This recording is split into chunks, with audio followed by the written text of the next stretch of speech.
11:19 on the night of October 16, 1987, a single fluorescent tube buzzed above bay number 2 at Miller Equipment in Marshalltown, Iowa. A 76-year-old man named Walter Hayes laid his fingers on a wingnut he had not been allowed to touch for 2 days. Across the workbench from him, a 68-year-old widow named Eleanor Whitaker held her breath. Inside the housing beneath that wingnut was either the end of a 34-year contract violation, the end of a 31-year friendship, the end of a young mechanic's certainty, and the end of a banker's career, or it was nothing at all. To understand how a quiet farmer from Cambridge ended up in that workshop at that hour, you have to go back 8 days. You have to go back to a phone call he never expected to receive, a notebook he had not opened in 14 years, and 4 sentences his father had pressed into yellowed paper on the 14th of November, 1919. Daniel Crane is 67 years old now. He sits on the wooden porch of a small workshop on the eastern edge of Marshalltown, and when you ask him about the autumn of 1987, he does not answer immediately. He turns the leather notebook in his hands once. Then he says, "There was a tractor that would not start. I was the smartest man in the room. I was wrong. And there was a quiet farmer named Walter Hayes who taught me what I should have already known." This is the story of how I learned it. The phone in the Wyatt farmhouse on rural Route 2 rang at 6:43 in the morning of Wednesday, October 14th. Eleanor Whitaker was already awake. She had been awake since 4. She held a coffee cup that had gone cold 90 minutes ago, and a folded letter from First Marshall County Bank that used the word foreclosure twice. The letter was addressed to Mrs. Eleanor R. Whitaker. It gave her 30 days. She had counted the days twice. She had counted the bushels of corn standing in the south field 3 times. The corn was ready. The Farmall M tractor that pulled her grain cart was not. It had been sitting silent inside bay number 2 at Miller Equipment for 26 consecutive days. 5 mechanics had failed to start it. Eleanor set the cup down. She picked up the receiver. The phone was a black rotary mounted on the kitchen wall since 1962, the year her husband Thomas Whitaker had built the house with his own hands. She had not changed it after Thomas died in 1981. She had not changed many things. The voice on the other end belonged to Frank Miller, the proprietor of the equipment shop. Frank was 58 years old. He had known Thomas Whitaker since they were boys. He was not a man who wasted words. He said, "Eleanor, we are out of ideas. We have done everything the manual recommends. I think it is time you considered selling the tractor for parts and looking at something else for the harvest." Eleanor said, "Frank, I cannot afford something else." Frank was quiet for a moment. He said, "There is one man I would still call if I were you. He does not work for me. He does not work for anyone anymore. But Thomas used to say that if a tractor ever defeated him, this was the only man in Iowa worth waking up." Eleanor said, "Who?" Frank said, "Walter Hayes, Cambridge. He is 76 years old. He has not fixed a tractor for anyone other than himself in 20 years. But Thomas said his name once at this counter, and I remember it." Eleanor wrote the number on a scrap of paper. She thanked Frank. She hung up. She stood at the kitchen wall with her hand still on the receiver for nearly 2 minutes. Then she picked it up again. Daniel Crane had repaired 112 tractors in 4.5 years at Miller Equipment. He had graduated from Iowa State University with a degree in agricultural engineering in 1982. He had won a regional competition in cold weather tractor diagnostics in 1981. He was 28 years old, and on the morning of October 14th, he was sitting in the office of his employer, drinking coffee from a porcelain mug stamped with the logo of his university, when Frank Miller said something that would change Daniel's life in ways he could not yet imagine. Frank said, "A retired farmer is driving up from Cambridge to look at the Farmall." Daniel said, "A retired farmer." Frank said, "Walter Hayes. Eleanor Whitaker called him. He said he would be here before noon." Daniel said, "Frank, with respect, I have run every test the John Deere Bulletin recommends for 1948 models. I have run every test our Snap-on equipment is capable of. The tractor is mechanically sound on paper. It just will not start." Frank said, "I know." Daniel said, "And you are letting a 76-year-old farmer come look at it." Frank said, "I'm letting Thomas Whitaker's widow do what she thinks she needs to do. That is different." Daniel set the porcelain mug down. He picked up the cordless phone on Frank's desk, which had been installed the previous winter, and was at the time the only cordless phone in any equipment shop in Marshall County. He dialed a number he had memorized. The call connected. He spoke for 90 seconds. He laughed once. The man on the other end was Earl Briscoe, the host of the Morning Farm Hour on KMRL 1450 out of Marshalltown. Earl Briscoe wrote down what Daniel told him. Earl Briscoe was 61 years old and fond of opinions. He thanked Daniel and said he would mention it on the evening segment. Daniel hung up. Frank Miller had heard most of the call. Frank said, Daniel. Daniel said, he should know what he is walking into, that is all. Frank said, you called the radio station before the man has even arrived. Daniel said, he is going to embarrass himself. I'm giving him the courtesy of a warning. Frank looked at Daniel for a long moment. He said, a man who needs a warning before he embarrasses himself is not the man you think you are warning. Daniel did not understand the sentence. He would understand it 3 days later, sitting in the dark of Bay Number 2 at 11:30 on a Friday night, looking at a wingnut he could not bring himself to turn. By then it would be too late. Walter Hayes received the phone call at 6:51 in the morning on the front porch of a farmhouse his father Eli Hayes had built in 1919 on 120 acres of Story County soil. Walter was sitting in a wooden rocking chair. He wore a brown canvas work jacket. The jacket had belonged to his father. The breast pocket of the jacket contained a small leather notebook the color of dark honey. Walter had not opened the notebook in 14 years.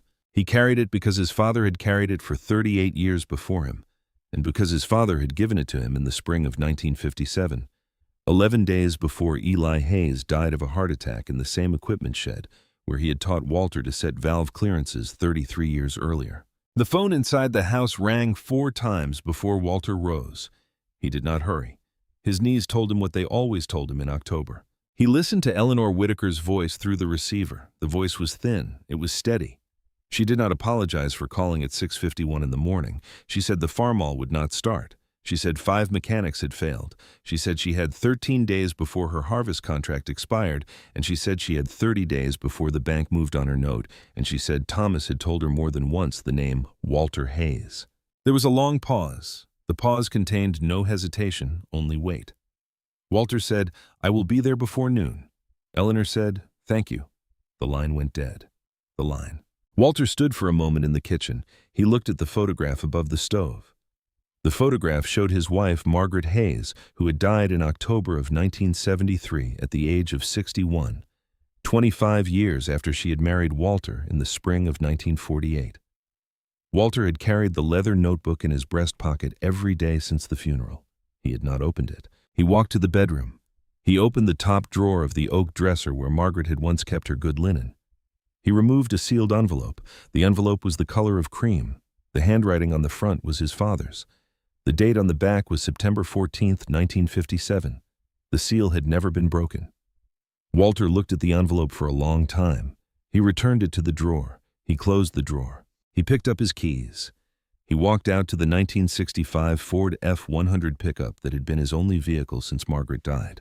The drive from Cambridge to Marshalltown took 94 minutes. He did not turn on the radio. The fields along Highway 65 wore the colors of late October: copper, dust, slow gold. Combines moved through the rows like patient ships. Walter watched them. He counted the harvests he had planted and gathered in his lifetime. The number was 61.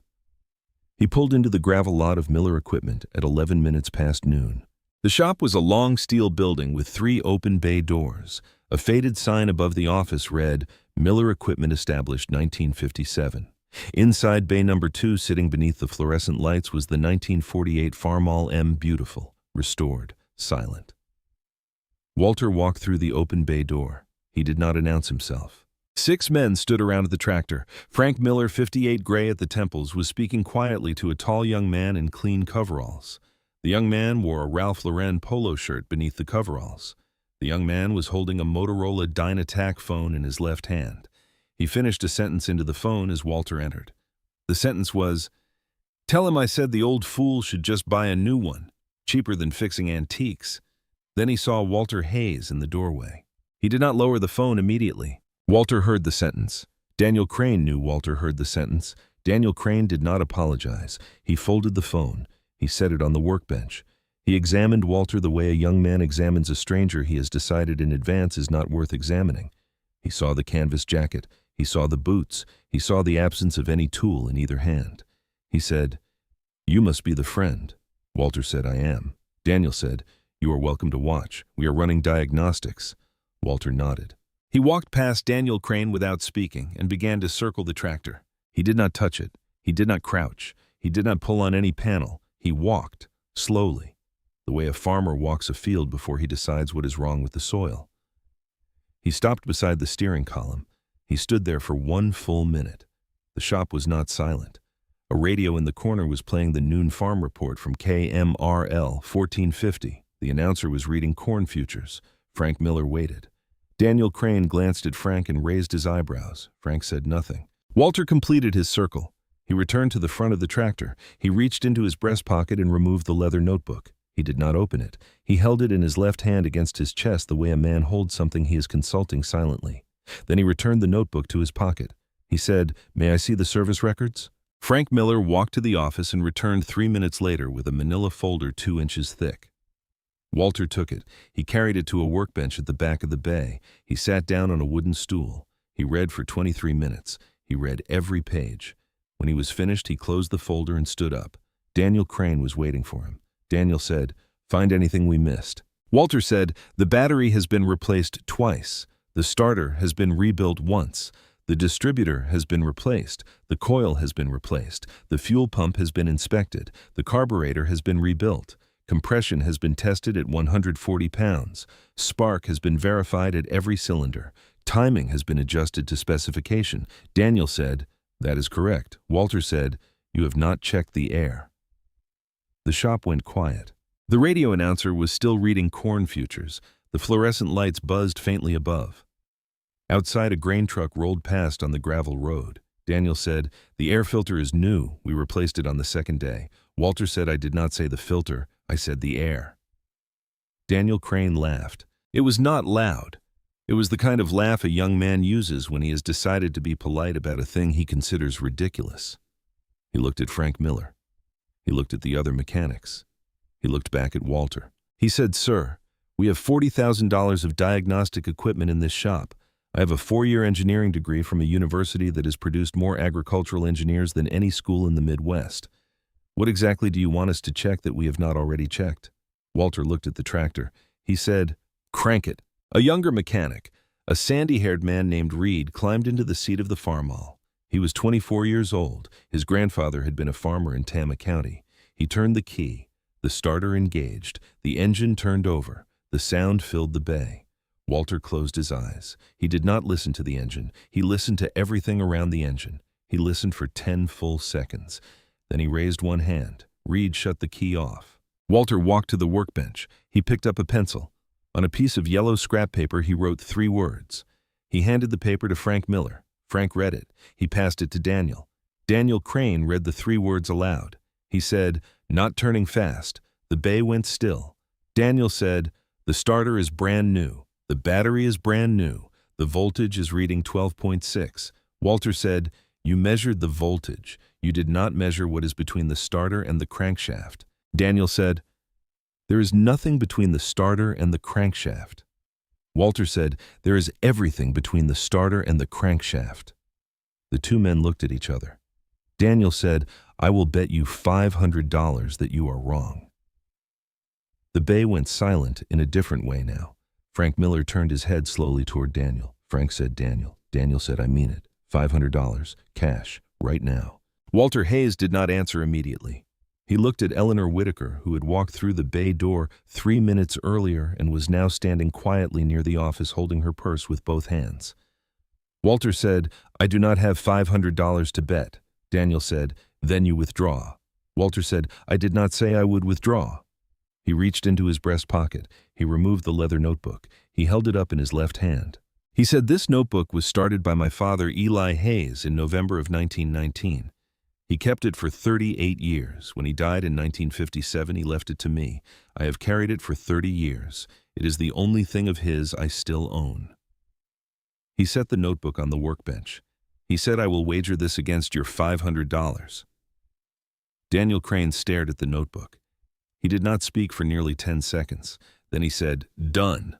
Frank Miller said, "Both of you should think about this." Daniel said, "He thinks the tractor needs air. The tractor has air. The filter is new. The intake is clear. He is going to lose." Walter said nothing. He picked up the notebook. He returned it to his breast pocket. He turned to Eleanor Whitaker. He said, "I will need 3 days." Eleanor said, "You have 13. Walter said 3. Eleanor nodded.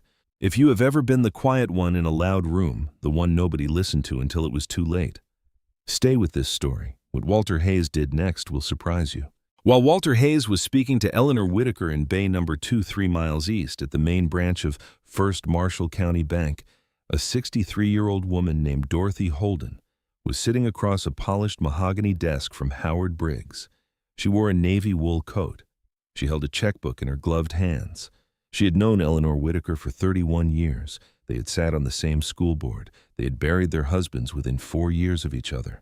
Dorothy had brought a pie to the Whitaker farm the week Thomas died, and Eleanor had said in the kitchen on that afternoon that Dorothy was the only person in the county who knew exactly what to say. Dorothy Holden was signing a contract.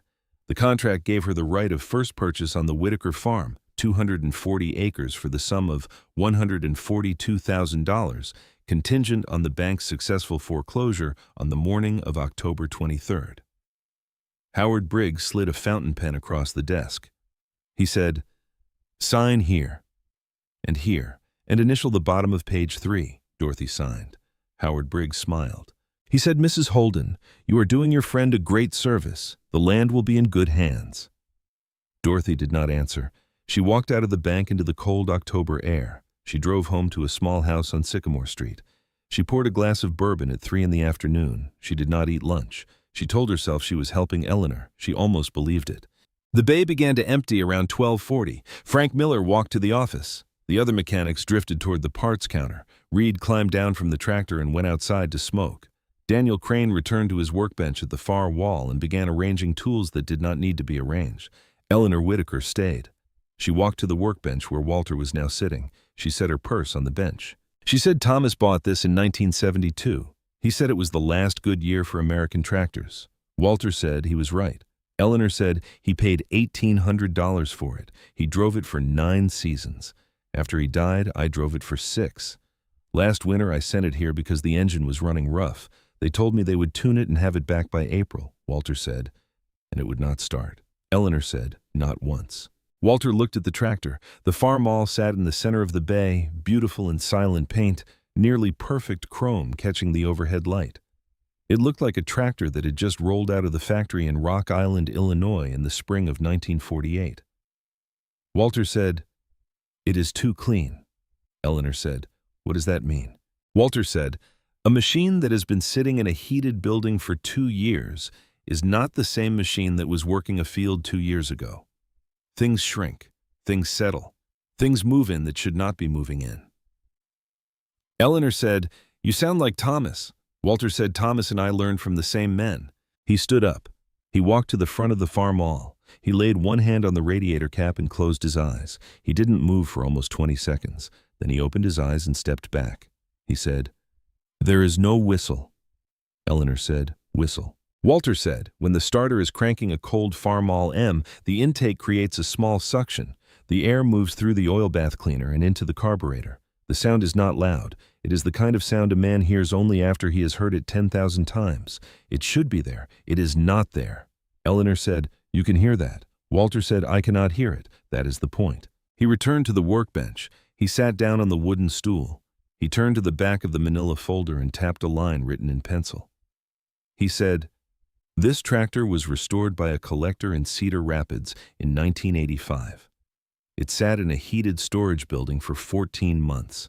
It was started exactly 4 times during that period. Each time it was started by the collector, never driven, never warmed to operating temperature, never put under load." Eleanor said, "How do you know that?" Walter said, "It is written here." The collector kept records. He gave them to the shop when he sold it. Eleanor watched him for a long moment.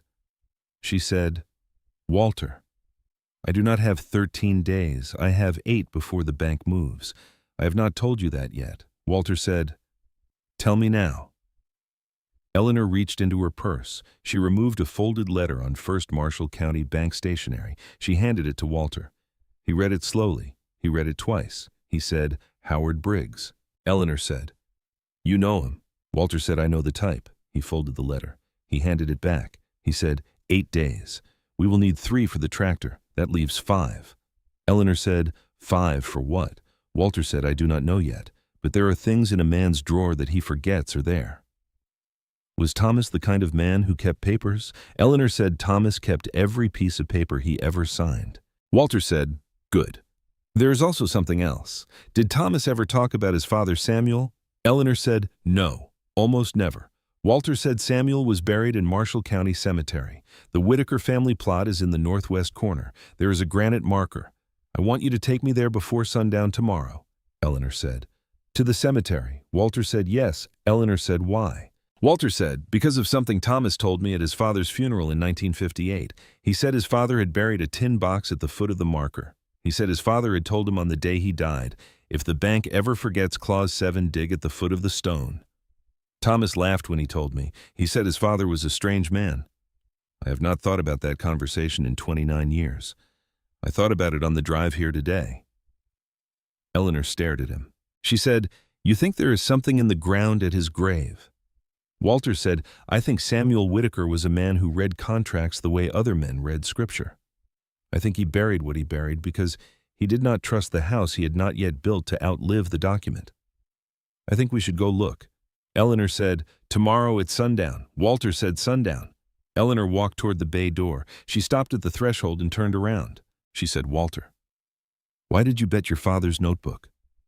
Walter looked at her for a moment. He said, because if I lose the notebook does not matter anymore, and if I win the notebook will have done what my father wrote it to do.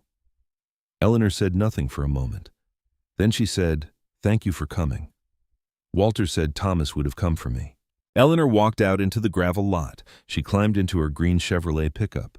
She drove home through the cold afternoon, and she did not think about the farm-all or the bank or the 8 days.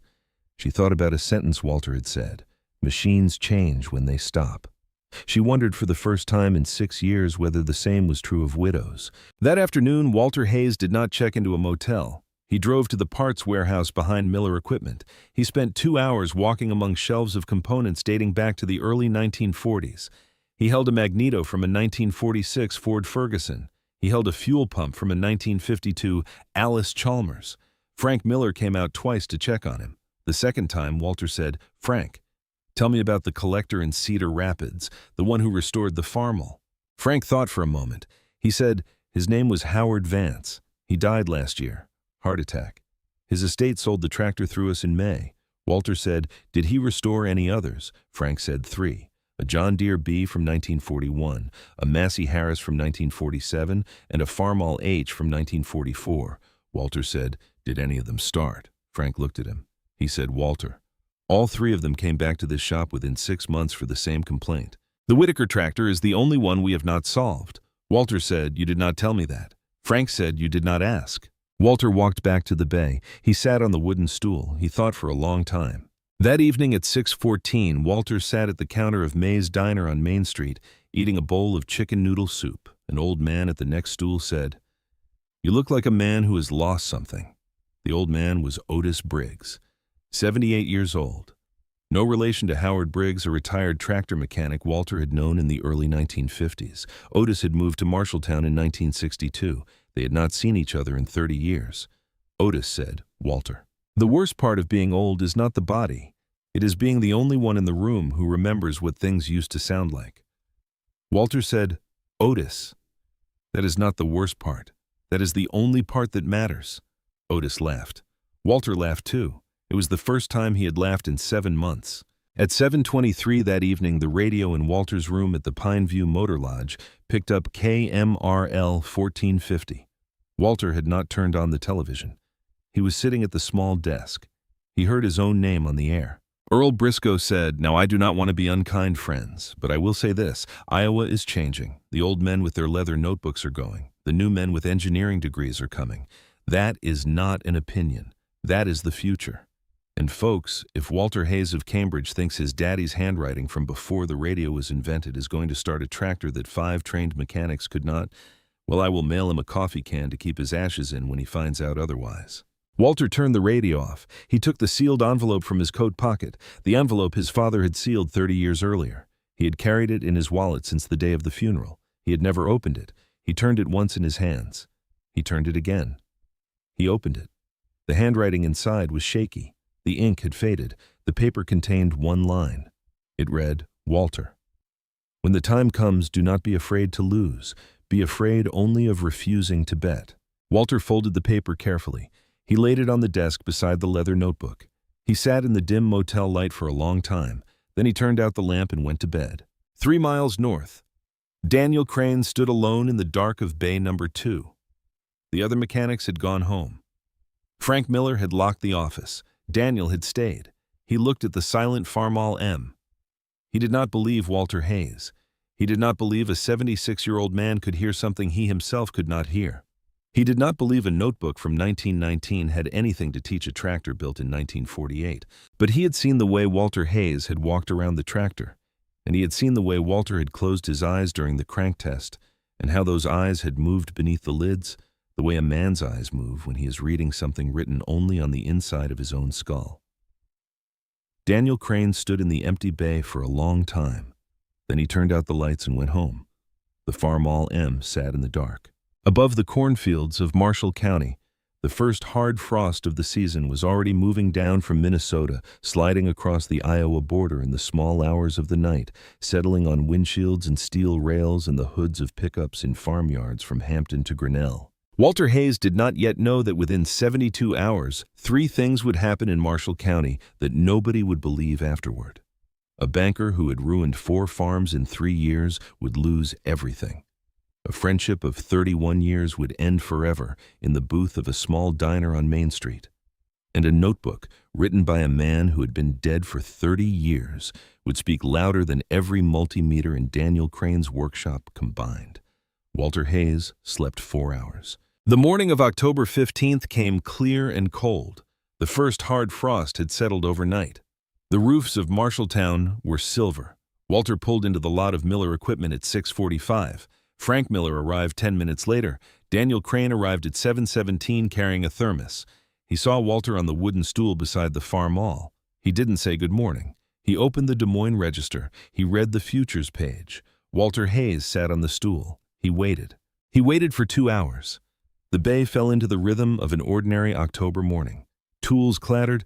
The radio played weather and grain. The smell of motor oil and coffee thickened against the steel walls. Around 10 o'clock, Reed walked over and crouched beside Walter. Reed said, "Mr. Hayes." Walter said, "Reed." Reed said, "Can I ask you a question?" Walter said, "Yes." Reed said, "What are you listening for?" Walter looked at him. He said, "A texture in the rotation." Reed said, "Texture." Walter said, "A starter does not turn an engine at one constant rate. It turns it through a series of compressions. Each cylinder offers resistance as the piston rises, each release as the piston falls. A good cranking engine has a rhythm, steady, even, like a man walking. A broken engine has a limp. The limp tells you which leg is bad." Reed said, "And this engine has a limp." Walter said, "This engine has 2 limps. I have found one. I have not found the other." Reed nodded slowly. He said, "Mr. Hayes, I want to learn how to hear that." Walter said, "Sit with me. Do not talk. Just listen when I listen." Reed sat down on a crate beside the workbench. He did not speak for the rest of the morning. The discovery came at 3:11 in the afternoon. Walter had been listening to the crank test for the 4th time that day. Reed turned the key. The starter engaged. The engine turned over. Walter stood at the front of the tractor with his eyes closed, and this time he did not listen for the whistle. He had already confirmed the whistle was absent. This time he listened to the rotation itself. The rotation was wrong. Not the speed, the texture. There was a faint drag in the crank stroke so slight it had been invisible to every measurement Daniel had taken. It was the kind of drag a man could feel in his hands if he were turning a flywheel by hand. The kind that did not belong on a freshly rebuilt starter pulling a clean engine. Walter raised his hand. Reed shut off the key. Walter walked to the side of the tractor and crouched beside the generator. He laid one hand on the housing. He laid the other on the drive belt. He looked at Daniel Crane. Walter said, "Take this belt off." Daniel said, "The belt is new. We replaced it on day 8. Walter said, "I'm not asking about its age. I'm asking you to remove it." Daniel hesitated. He looked at Frank, who had drifted toward the bay. Frank nodded. Daniel walked to his workbench, picked up a 1/2-inch wrench and returned to the tractor. He loosened the generator mounting bolts. He pulled the belt clear. He stepped back. Reed was already in the seat. He turned the key. The starter engaged. The engine turned over. Faster, not dramatically faster, just enough. Every man in the bay heard it. Reed shut the key off. Walter said, "The generator." Daniel said, "We replaced the regulator. The generator is producing 14.2 volts at idle." Walter said, "I did not ask about its output. I asked about its bearings." Daniel paused. Walter said, "The bearings are affecting crank speed. The belt was pulling against a resistance you did not measure because you assumed it was zero. It is not zero." Daniel walked to the generator. He removed the through bolt. The internal bearings came out together with the armature. When he tried to rotate them by hand, they didn't rotate freely. They rotated with the same faint drag Walter had heard through the crank stroke. Daniel Crane did not speak for a long moment. Frank Miller said, "Well," Reed said softly. "How did he hear that?" Walter said, "I did not hear it. I felt it in the rhythm." Daniel Crane closed his hand around the bearing. He said, "This took us 4 hours of crank testing to miss. He found it in 10 seconds. Walter said, "I did not find it in 10 seconds. I found it in 58 years. Frank said, "Daniel, get a new bearing in the morning. Reed, button the rest of it up. We will reassemble at 0700 and run a crank test by 9. Daniel said, "Yes, sir." He walked away. He did not look at Walter. That afternoon at 3:47, Walter Hayes pulled into the iron gate of Marshall County Cemetery on the northern edge of town. Eleanor Whitaker was waiting at the gate in her green Chevrolet pickup. She wore a wool coat. The sky was the color of pewter. The wind had risen against the row of cedar trees that lined the western fence. Eleanor said, "Walter, are you sure about this?" Walter said no. They walked together to the northwest corner. The Whitaker family plot held 4 markers. Samuel Whitaker, 1895 to 1958. Thomas Whitaker, 1919 to 1981. 2 smaller stones for infants buried in the 1920s. Walter knelt at the foot of Samuel's marker. He brushed dry grass aside. The soil at the base of the granite had been disturbed at some point in the past, then settled again. He took a small folding trowel from his coat pocket. He began to dig. 6 inches down, his trowel struck metal. Eleanor stepped closer. Walter cleared the soil with his hands. A small tin box appeared the size of a man's wallet, rusted at the corners, sealed with a strip of oiled cloth. Walter lifted it free. He brushed the dirt away. He pried the lid open with the edge of the trowel. Inside was a single folded envelope, brown with age, marked in Samuel Whitaker's handwriting. The marking read, "To whoever needs this when the bank forgets Clause 7. The bank will forget." Eleanor said, "Open it." Walter opened the envelope. Inside was an original closing statement on the Whitaker farm property dated April 14, 1953, signed by Samuel Whitaker and by an officer named Russell Crandall on behalf of First Marshall County Bank. Walter turned to page 3. He ran his finger down the indented paragraphs of the standard clauses. He stopped at Clause 7. He read it twice. He looked up at Eleanor. He said, "Eleanor, sit down." Eleanor sat down on the cold grass beside her father-in-law's marker. Walter said, "The bank shall provide 90 days written notice prior to any acceleration of collection or initiation of foreclosure action." Eleanor said, 90 days. Walter said, 90 days. Eleanor said, "He gave me 30. Walter said, "Yes. And by now he has probably moved that to 8. Eleanor said, "He came to my farm this morning before you arrived in town. He gave me 8 days. Walter said, "Yes." The cemetery was very quiet. The wind moved through the cedars. A flock of crows rose somewhere to the east. Eleanor said, "Why did Samuel put this in the contract?" Walter said, "Because in 1953, a man named Albert Dorsey lost a farm to this same bank in 7 days. Samuel watched it happen. He told my father he would never sign another note with First Marshall County without his own protection written into it. The bank must have agreed because it was a routine purchase, and they wanted the closing. They probably never read Clause 7 again after the day they signed it. Nobody on the bank's side has read it in 34 years. Eleanor said, "And Howard Briggs has not read it." Walter said, "Howard Briggs has not read it, and the parking lot of First Marshall County Bank will be a different place on Wednesday morning when he does." Eleanor folded her hands in her lap. She looked at the closing statement. She looked at the dim afternoon. She looked at the rows of stones. She said, "Walter, why did Thomas never tell me about this?" Walter said, "I think Thomas tried to forget it. He did not get along with his father. He did not want any part of his father's careful suspicions. He thought the bank would deal fairly with a man who paid his debts. He was right for 30 years. He was wrong for the years after he died." Eleanor stood up slowly. She said, "Walter, why are you helping me? Walter said Thomas would have come for me. Eleanor said, "You said that yesterday." Walter said, "It is still the answer." He stood up. He folded the closing statement carefully. He returned it to its envelope. He returned the envelope to the tin box. He set the box in Eleanor's hands. He said, "Lock this somewhere safe, not in your house, not in the bank. Take it tomorrow morning to the law offices of Hamlin and Pierce on East Main Street in Marshalltown. Ask for Carl Hamlin personally. Tell him you are Thomas Whitaker's widow and that you are presenting a clause the bank has violated. Pay him a retainer of $50 in cash. He will know what to do." Eleanor said, "How do you know Carl Hamlin?" Walter said, "He grew up 2 miles east of me. He was a good boy." Most viewers right now believe Walter Hayes has won. The mechanic has been embarrassed. The contract has been found. But the tractor still has not started. The bank still has not been served. And a 31-year friendship has not yet been broken. Stay with this story. The next 48 hours will rewrite everything. That night, 5 lives turned toward the same point in the same county. In bay number 2 of Miller Equipment, Walter Hayes sat on the wooden stool at 9:17 in the evening. The lights were off except for the work lamp above the bench. The farmall sat in shadow. Walter took the leather notebook from his breast pocket. He opened it carefully. He turned the pages until he reached the entry dated November 14th, 1919. He read the 4 sentences in his father's handwriting pressed harder into the paper than the surrounding entries. International tractor will not fire when she cannot breathe. Mice come into the intake when frost comes early in October. She breathes through her nose, not her mouth. No whistle, no air, no fire. Walter closed the notebook. He returned it to his breast pocket. He looked at the tractor. He said quietly into the empty bay, "I'm sorry it took me 68 years to come find you." 12 miles south. Eleanor Whitaker sat in the gravel turnoff at the entrance to Marshall County Cemetery. The tin box was on the seat beside her. She had not started the engine.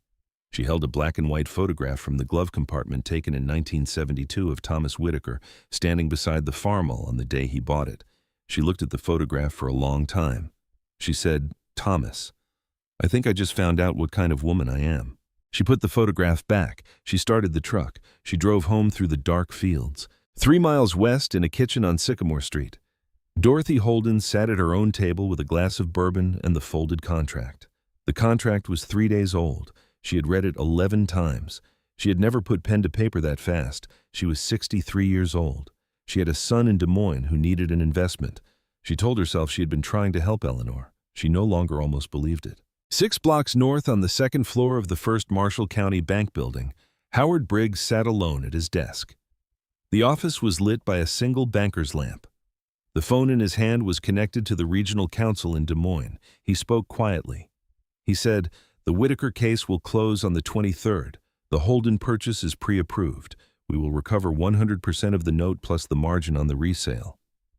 "Yes, I've done this before." The voice on the other end agreed. Howard Briggs hung up. He smiled. He put on his coat. He drove home. 2 miles east. Daniel Crane sat in his pickup on the south side of the Iowa River Bridge.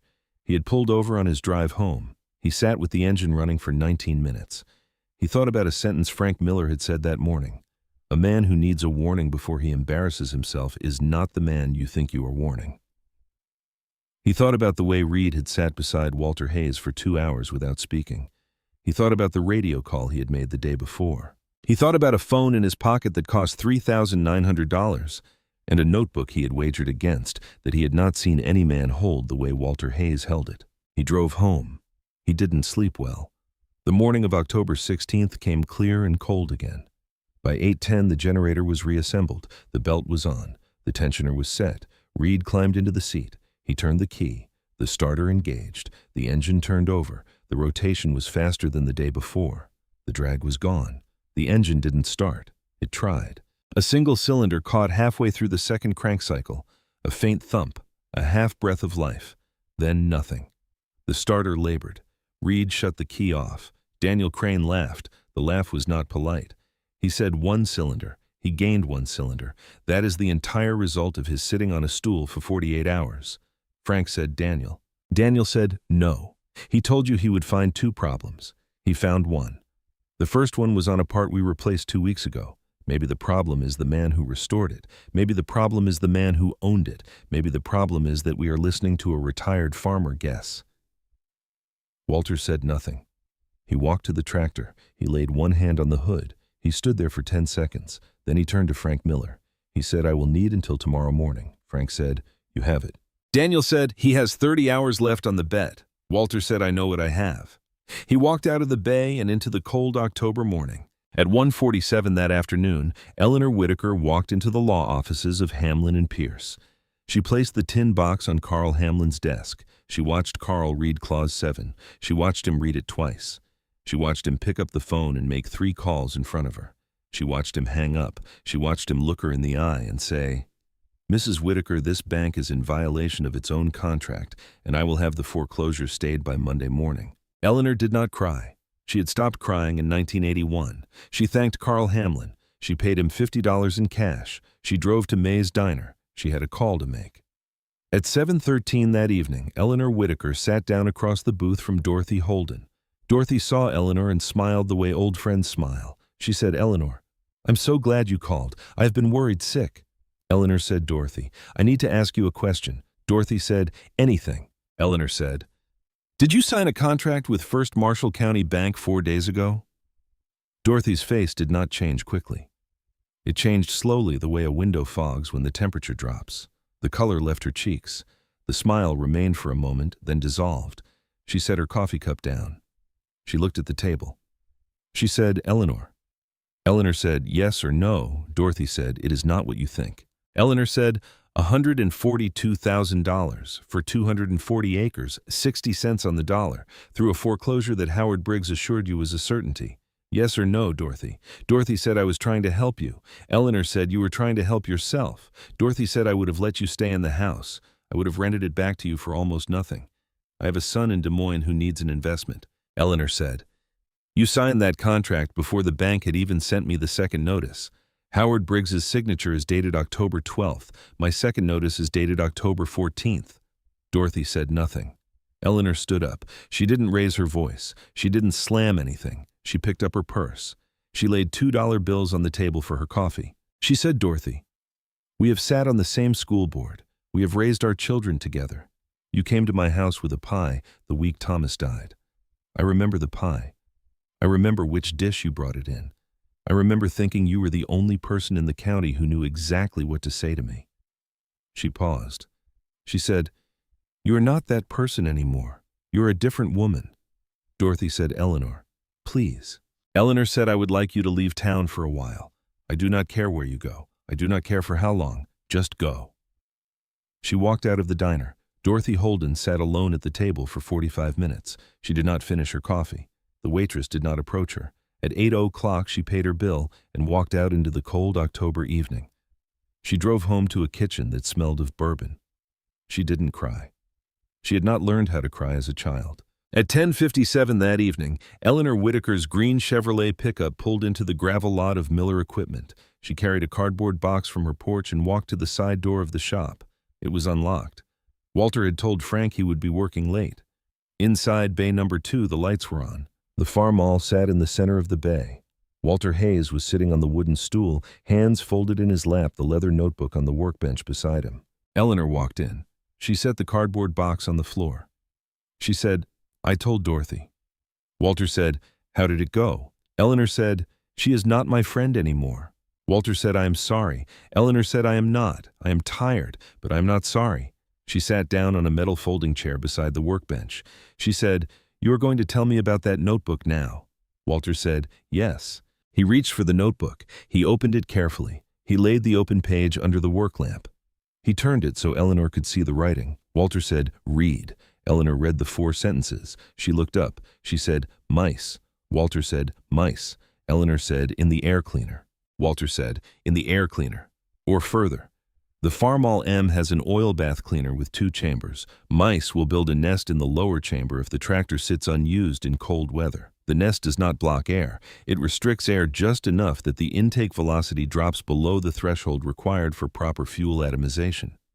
With the bearing fixed yesterday and the intake still restricted, you saw what you saw this morning.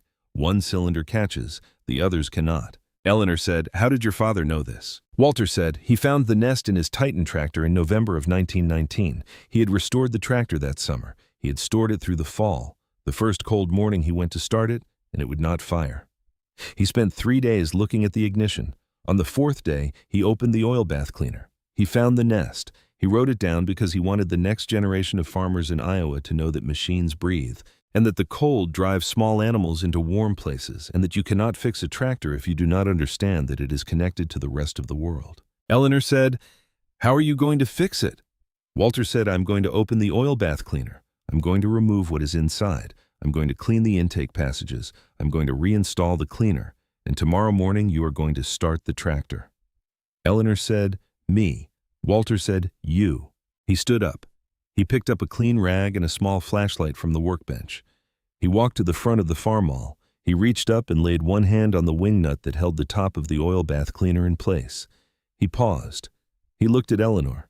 He said, "Eleanor, whatever is inside this housing has been inside this housing for at least 14 months. I do not know what we are about to see." Eleanor said, "I am ready." Walter Hayes nodded.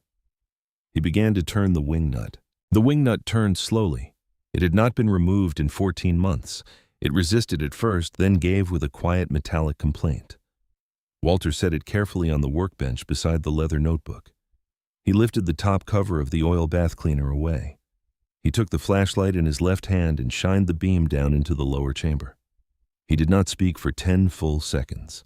Eleanor moved to his shoulder. She looked down into the housing. The lower chamber was not empty. It was packed with dry grass, fragments of corn husk, shredded bits of insulation, small twigs the length of a fingernail, and a tight, compressed wad of fine hair and fiber the color of October wheat. The nest filled 2/3 of the chamber. It was not blocking the air path. It was narrowing it. Eleanor said, "How?" Walter said, "They come in from the cold. They look for a warm, dry cavity. They build. They leave. The next generation finds it. They build more." After 14 months in a heated storage building, this housing was the best winter den between here and Cedar Rapids. He reached into the chamber with a pair of long needle nose pliers. He removed the material in slow, patient sections. The way a man dismantles a bird nest, he is trying to preserve, and he laid each section on a piece of brown paper Eleanor had unfolded across the bench. Within 20 minutes, the chamber was empty. Walter wiped the interior walls with a clean rag dipped in solvent. He inspected the lower intake passage where it joined the carburetor throat. The passage was clear. He reassembled the cleaner. He set the wing nut. He tightened it by hand. He stepped back. Eleanor said, "That is all." Walter said, "That is all." Eleanor picked up the brown paper with the nest material folded inside it. She carried it to the trash bin behind the bay door. She came back. She looked at her watch. It was 12:17 in the morning of October 17th. She said, "I will see you at 7. Walter said, 7. Eleanor drove home through the cold dark. The roads were empty. She did not turn on the radio. She did not think about Dorothy Holden. She thought about a sentence Walter had spoken in the cemetery that afternoon. "I think Samuel was a man who read contracts the way other men read scripture." She thought about her dead father-in-law, a stern, silent man with iron-rimmed spectacles. And she thought about how a man could reach across 34 years from a tin box in cold, dark soil and put his hand on the shoulder of his son's widow at the precise moment she needed it. She slept 4 hours. Walter Hayes did not drive back to the Pineview Motor Lodge. He sat on the wooden stool in the empty bay until 2 in the morning. He turned out the fluorescent lights. He locked the side door. He walked to his pickup. He slept across the bench seat with his canvas jacket folded under his head and the leather notebook in his breast pocket. At 6:50 in the morning of October 17th, Frank Miller pulled into the lot.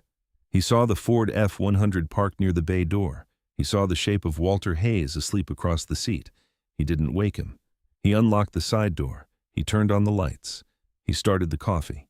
At 7:04, Walter walked into the bay holding a cup of coffee Frank had set out for him. He thanked Frank with a nod. He sat down on the wooden stool. He waited. Daniel Crane arrived at 7:17. He saw Walter on the stool. He saw the farmal. He saw that the oil bath cleaner had been opened and reassembled overnight. He set his thermos down. He didn't speak. Reed arrived at 7:30. The other mechanics arrived at 7:40. Eleanor Whitaker pulled into the gravel lot at 7:53.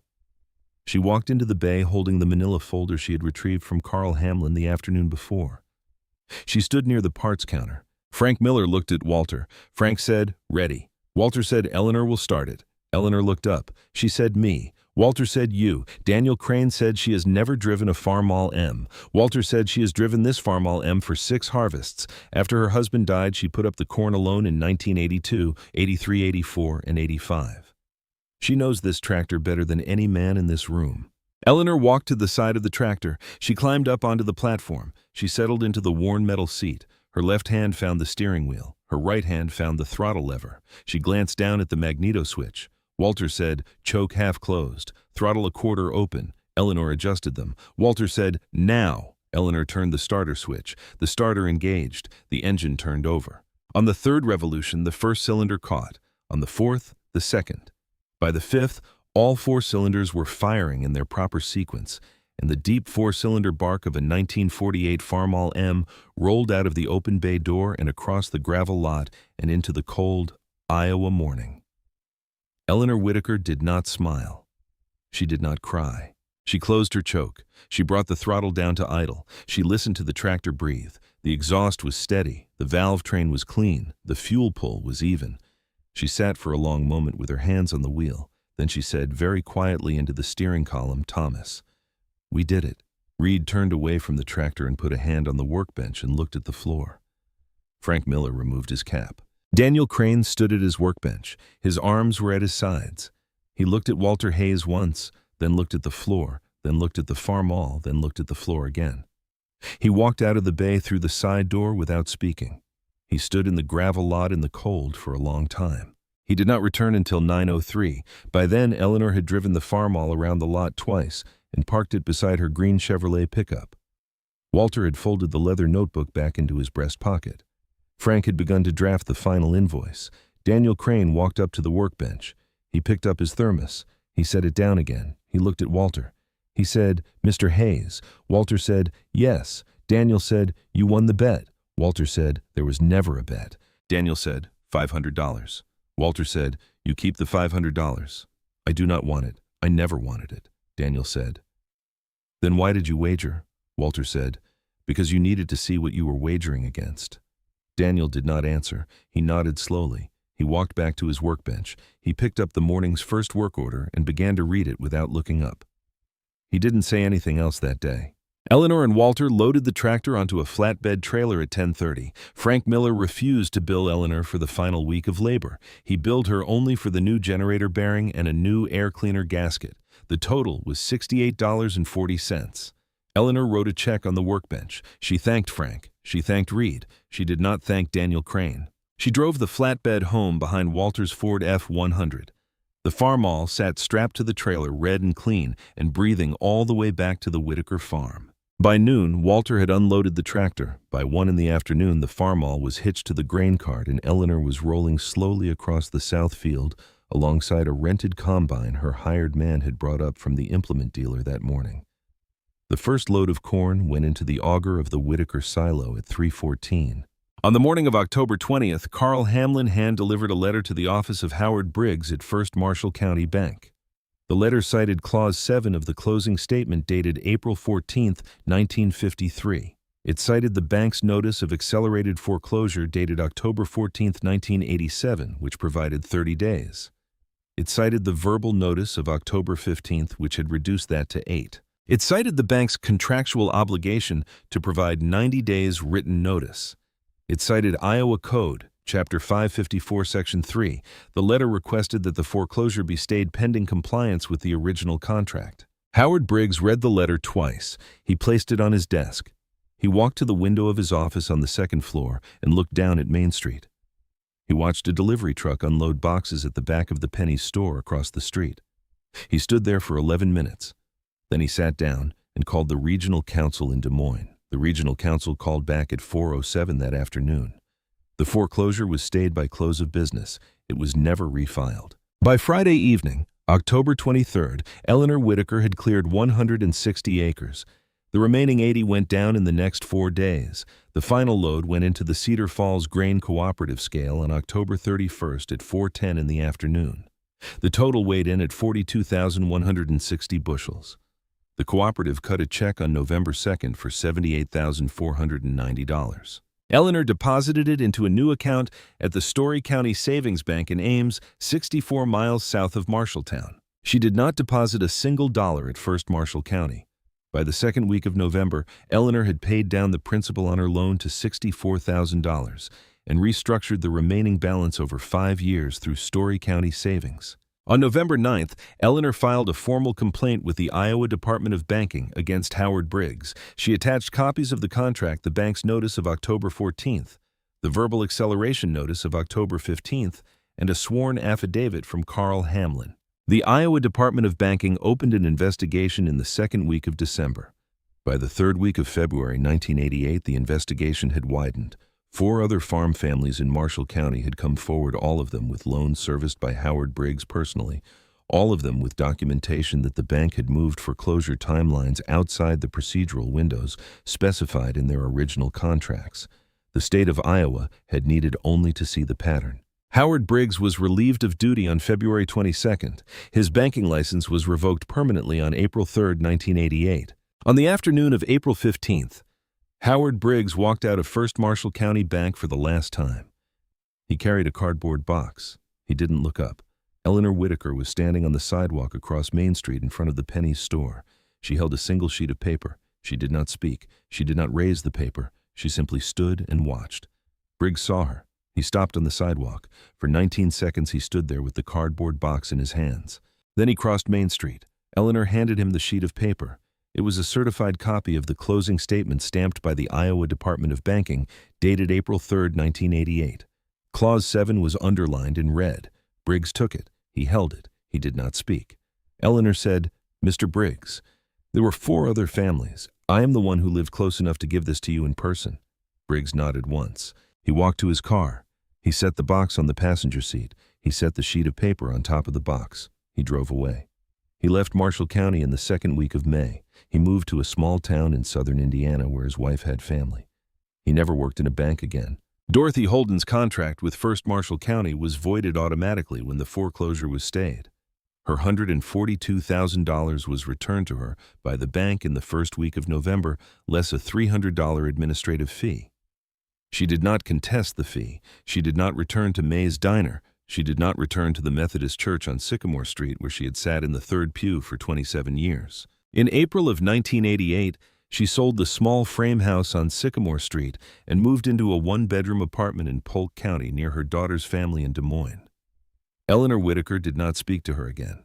The Farmall M ran the rest of the autumn without complaint. Eleanor stored it in the equipment shed on November 14th, drained the oil, removed the battery, and covered the intake assembly with a heavy cotton tarp she had cut and sewn herself. She placed a small steel mesh screen across the air cleaner inlet fastened with hose clamps. She did not intend for any small animal to make a home in her engine ever again. She kept the screen on the tractor through every off-season for the next 11 years, until her own death in the autumn of 1998 at the age of 79. Walter Hayes drove home to Cambridge on the afternoon of October 17th. He did not stay for the harvest. He did not return to Marshall County for the rest of the year. He drove south on Highway 65, then west on the gravel roads of Story County, and he pulled into his own driveway at 3:20 in the afternoon. The house was cold. He lit the wood stove. He made a sandwich from a heel of bread and a slice of cheese. He sat at the table where Margaret Hayes had sat across from him for 25 years before she died. He watched the light change across the floor as the October sun moved toward the west. He took the leather notebook from his pocket. He turned to the back. He uncapped his fountain pen. He wrote in his own hand, dated October 17, 1987. He wrote, "Eleanor Whitaker brought her harvest in today." The Farmall breathed again. Some things still work. He capped the pen. He closed the notebook. He returned it to his breast pocket. On the 2nd day of May 1988, 6 months and 15 days after the Farmall first started, Daniel Crane drove out from Marshalltown to Cambridge in his own pickup. He had not called ahead. He carried a small leather satchel he had bought in February at a tannery in Cedar Rapids. Inside the satchel was a leather notebook, bound in the same style as Ely Hayes's, with brass corners and a brass clasp. The notebook was unmarked. The pages were blank. He pulled into Walter's driveway at 4:11 in the afternoon. Walter was sitting on the front porch in a wooden rocking chair reading a paperback about the breeding of Holstein cattle. He set the book down when the pickup pulled in. Daniel walked to the porch carrying the satchel. He stopped at the bottom of the porch steps. He did not climb them. He said, "Mr. Hayes." Walter said, "Daniel." Daniel said, "I came to apologize." Walter said, "There is no need." Daniel said, "There is need. I laughed at you. I called a radio host before you ever arrived in the bay. I let a man laugh at you on the air. I bet you $500 I did not have the right to bet. I made you put up something that mattered to you, and I put up something that did not matter to me, and I did it in front of my employer and in front of 4 men I work with every day. I did it because I thought I was smarter than you. I was not smarter than you." Walter said, "A young man should believe he is smarter than the old men around him. If he does not, he will never try anything." Daniel said, "A young man should also know the difference between confidence and contempt. I had contempt. That was the part I owe you for." Walter said, "You do not owe me anything." Daniel said, "I have something to give you anyway." He climbed the porch steps. He set the satchel on the small wooden table beside Walter's rocking chair. He opened it and removed the leather notebook. He set the notebook on the table. He said, "This is for you. It is empty. I bought it in February. I didn't know what to do with it. I thought maybe I should keep one of my own, the way your father did, the way you do." Walter looked at the notebook. He said, "Have you started one of your own?" Daniel said, "Yes, sir. I started in November. I have written almost every day. I have not shown it to anyone." Walter said, "Then why are you giving me this one?" Daniel said, "Because I do not know who else to give it to." Walter looked at the notebook for a long time. He said, "Daniel, sit down." Daniel sat down on the top step. Walter said, "My father had 12 notebooks made in 1922. He had them made at a leather shop in Des Moines. The owner was a man named Patrick O'Connell. He bound them by hand. My father bought them for $14 apiece. He intended one for himself, the other 11 for his children and grandchildren. He gave the first to my older sister Catherine in 1938 when she got married. He gave the second to my brother Robert in 1946 when he came back from Europe.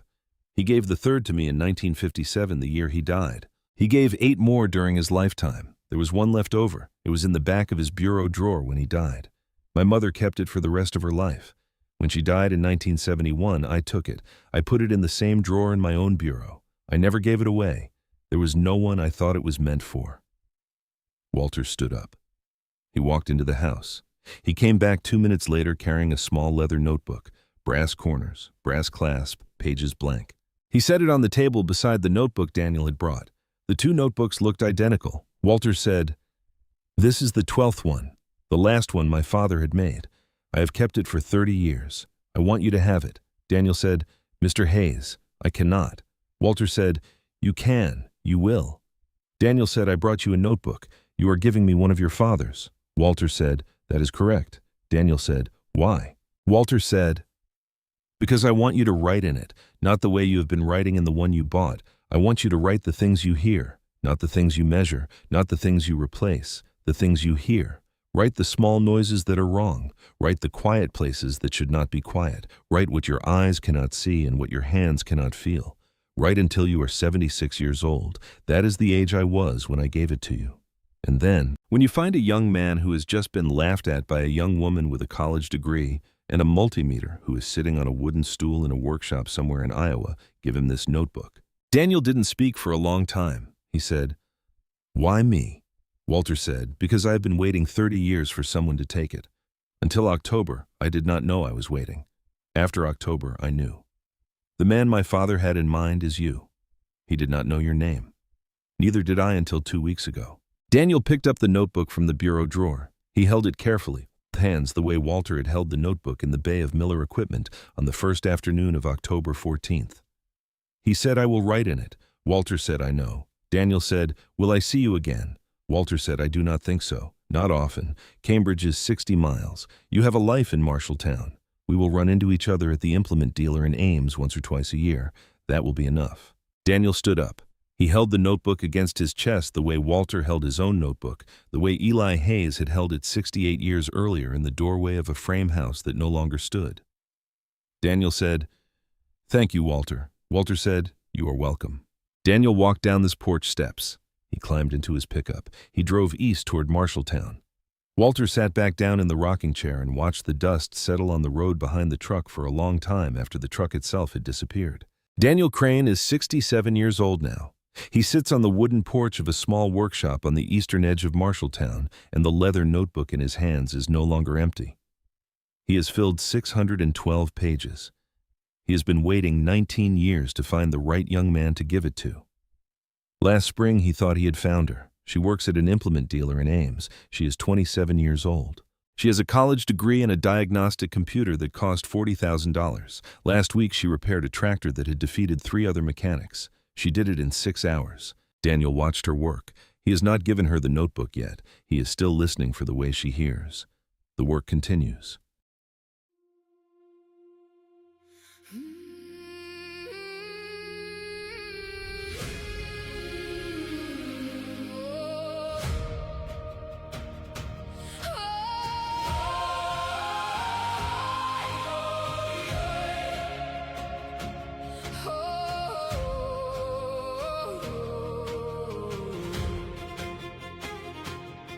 When I was young, I chased the horizon.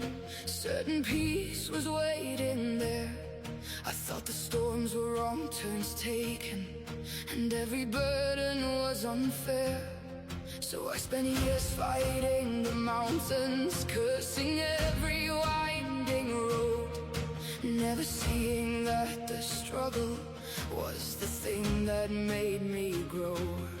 The eagle learns within the wind, the oak grows strong beneath the snow, and every soul that's worth becoming must walk where harder paths may go.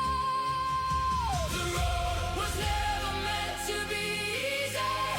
The storm was never meant to pass. The waves were not there to stop me. They were there to teach me how to last. Every trial is part of the journey. Every scar becomes a guide. The mountain is not in my way. The mountain is the reason for the climb.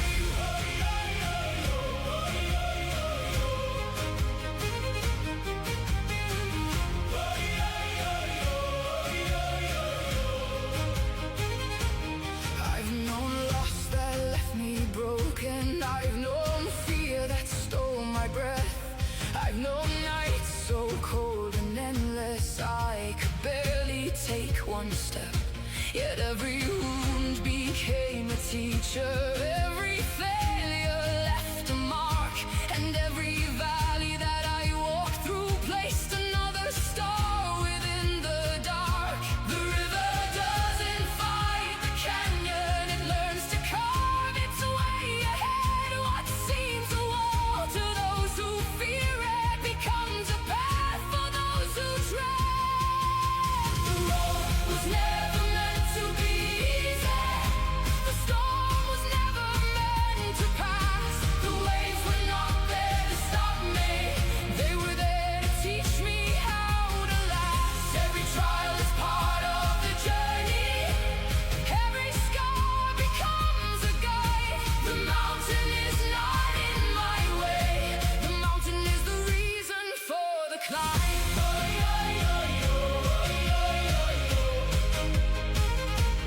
For the climb.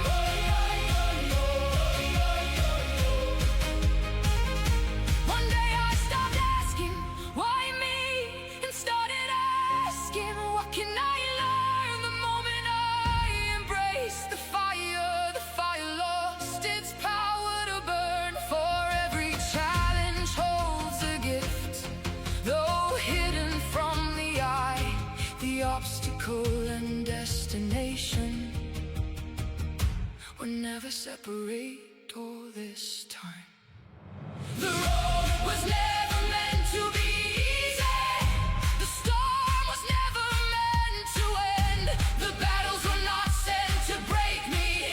They were sent to shape the man I am. Every trial is part of the journey. Every loss becomes a light. The mountain is not in my way. The mountain is the reason I can